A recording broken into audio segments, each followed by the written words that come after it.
Welcome to today's episode of Molecules to Medicine podcast. For those of you just joined the podcast, we are AI Jewels, and we specialize in helping healthcare and life sciences businesses scale their growth and revenue and explore how AI is reshaping the industry and accelerating innovation. So if you would like to learn more on how to take your business to the next level, make sure you stick around. And if you'd like a free growth consultation, just send us the word growth in the DMs and we'll get back to you. I'm your host, Hardeep, and we have a very exciting guest for you today, Kelvin Lee, the founder from Antigen Studios. Welcome, Kelvin. Hello. Nice to see everybody. And where are you talking to us from today? I'm based in Atlanta, Georgia, in the U.S. Fantastic. And what's the weather like at the moment? Somewhat cold. We're about to have some severe weather this weekend, so I'm trying to be prepared for that. Well, it's very cold in the UK as well, but not as bad as it's going to be in the US from what I hear. Right, Kelvin, tell us a bit about your background and the journey that led you to Antigen Studios and any pivotal moment or experience that shaped your career. So I've been within the medical animation industry since 2008. How I came about medical illustration, medical animation from the start is growing up, I really loved art. I loved making art.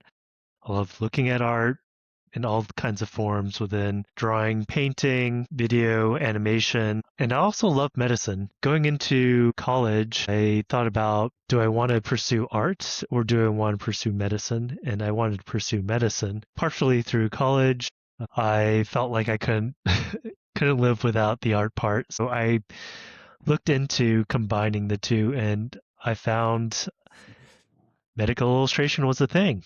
And so I did a little bit more research, found out there were 3, possibly 4 accredited programs in the United States for graduate programs. So I swapped from pre-med to medical illustration as a projected path.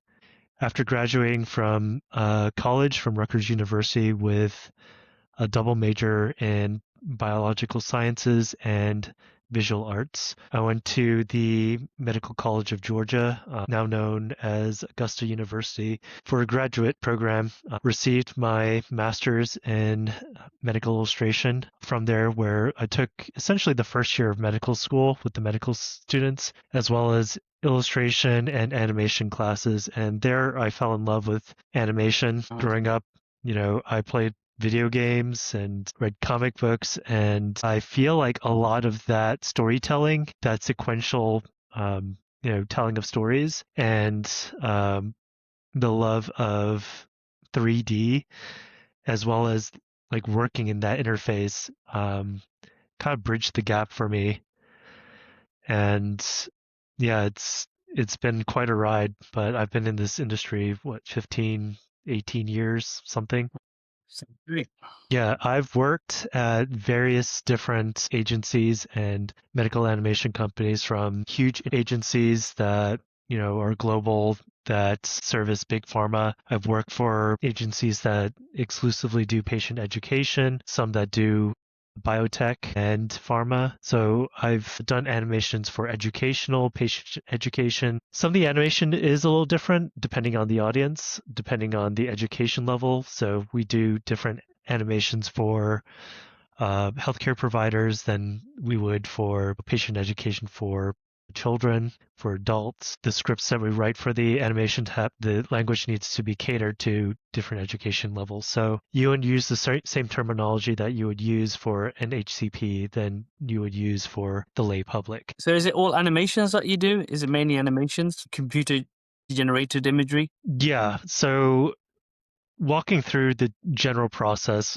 when I meet a client, we determine their needs, whether they need a illustration or 3D animation.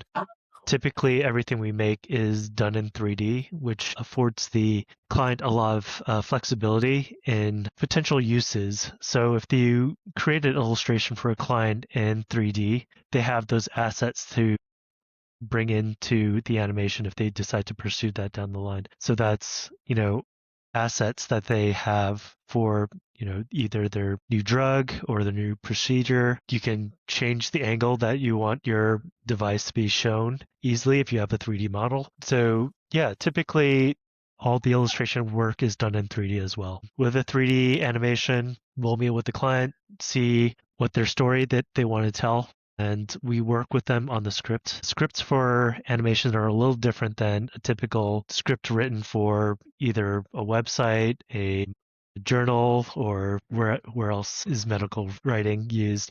But yeah, it's written a little bit more chronologically. You introduce the scene and the characters before going into the action. Typically, you want to lead the viewer through what you're seeing on screen. A lot of these, lines within narration seem kind of weird when you see them written on paper, but they make sense when you watch it on screen. So when you see a character, you say, up the hill Jack ran versus Jack ran up the hill, introducing the character, and then the action helps guide the viewer a little bit better. After And that, we craft the storyboard, and that's where, the love of comic books comes into play. Essentially, you're guiding the viewer through the action, the story, and usually that is what goes through like legal review. And then we go into rough animation, a couple of rounds of revisions, adjustments, and deliver a final rendered animation at the end. sounds awesome. And what problem does Antigen Studios solve, and why does it matter to your customers? In a lot of ways, it depends on the client. If you have an agency, they typically want something that looks a little different. They want their product to stand out. So either they want their science, front and center, or B, they want to create like a style, something that catches the eye, that looks different than everybody else, that's beautiful, that also has, engaging story to tell. However, on the flip side, if it's more of a research scientific, they're trying to convey their subject matter to perhaps a higher level science audience. So they're trying to distill pages and pages and pages of their research to the key points, because a lot of times the scientists, they want to tell every little part of the story, but in the end it's one or two key things that need to be emphasized to sell either biotech company to big pharma, that their product is innovative and super special. Sure. And can you share any real examples of how customers have used Antigen Studios and achieved meaningful results? Unfortunately, most of the work I've done is under NDA. Oh, okay.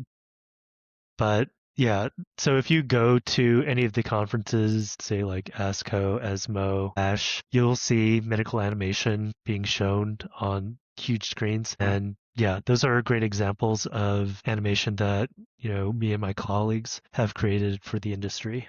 Wow.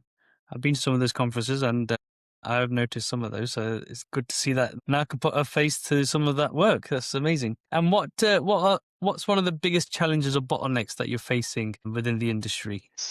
I'd say one of the tough things in the industry is time constraints. So with 3D animation, it's a little different than illustration. Every frame of animation needs to be rendered out. So it takes quite a bit of computer power to render out a full animation, and depending on the length, that can take a while. Sometimes managing expectations, you get a call, it's like, oh, I've got a conference in 2 weeks. Can I get an animation in 2 weeks? Managing those expectations. You can't really get a good quality animation that's like 3 minutes long in that amount of time. But what we can do is, a 5-10 second clip or great illustration that, catches the eye, that can generate interest. And then for your next conference, have a fully built animation that, we can spend time, tweaking and getting things right. But, it's one of those things, you develop a client relationship, they learn how the process works, and, you continue building that relationship with the work that you do. And what makes Antigen Studio different from others trying to solve the same problem? I think the look is a little different. So artistically, visually, there's a mood, there's a visual style that's pretty unique to Antigen Studios, as well as the scientific storytelling. As a creative director, I have my hand within a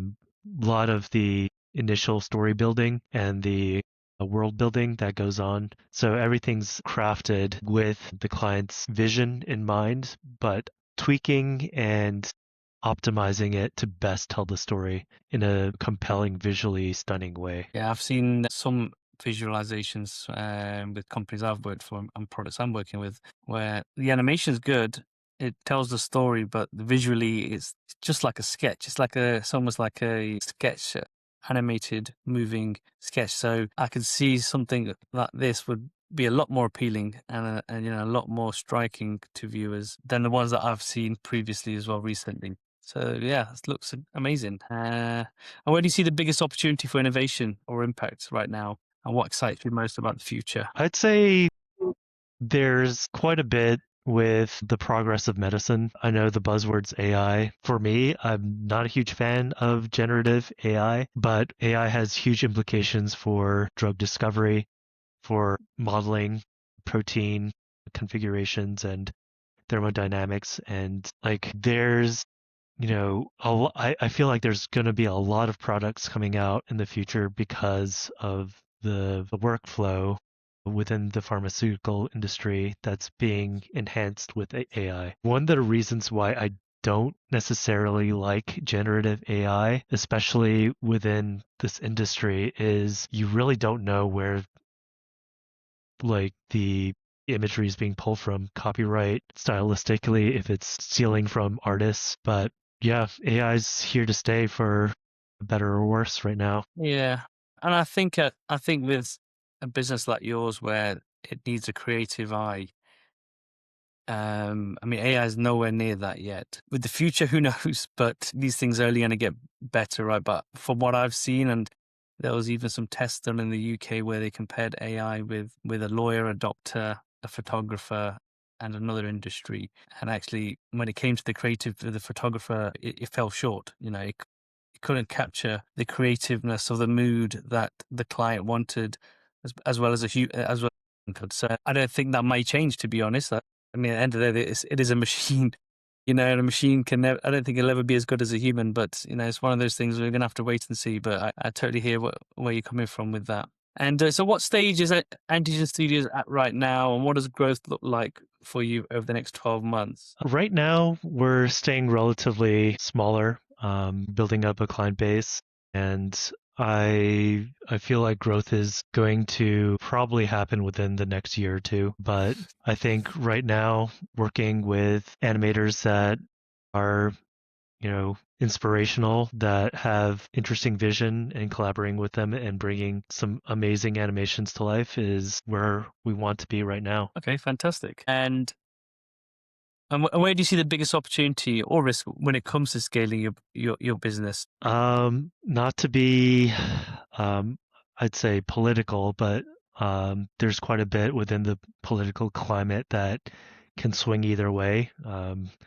With legislation, with tariffs, it's kind of crazy time.